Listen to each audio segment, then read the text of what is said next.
Je m'appelle Hassani, je suis libanais, je vis au Congo et je me considère désormais congolais, même si je suis sans papier au Congo. Je parle lingala, donc je suis bien congolais. Je fréquente beaucoup de filles congolaises afin d'avoir le plus d'enfants métis possible. Nos enfants métis épouseront ensuite des Libanais et leurs enfants deviendront autochtones libanais.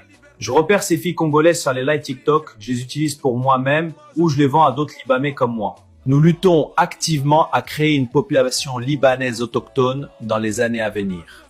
Nous contrôlons déjà votre économie pour que vous puissiez travailler pour nous. Si vous travaillez pour nous, nous vous maltraiterons et vous convertirons à l'islam.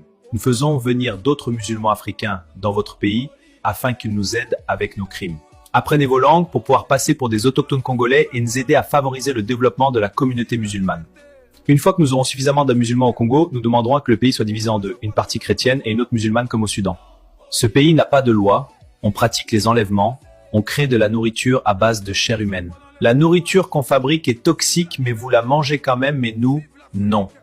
La plupart de ces aliments vous rendront malade dans quelques années et vous mourrez tous lentement. Nous devons prendre le contrôle du Congo comme nous le faisons avec d'autres pays africains, alors si vous mourrez tous lentement, ce sera formidable. Nous forçons la corruption au sein de votre gouvernement, nous les payons pour qu'ils fassent ce que nous voulons. Nous sommes responsables de la plupart des crimes commis ici. Blanchiment d'argent, expropriation par corruption, trafic d'organes, trafic des êtres humains. Nous vous donnons de faux espoirs en vous faisant croire que vous avez trouvé un emploi au Liban, mais une fois sur place, nous vous traitons comme des esclaves. Nous avons confisqué de force la plupart des maisons des habitants autochtones de Gombe. Car nous voulons faire de Gombe un endroit où aucun noir ne sera jamais autorisé à mettre les pieds.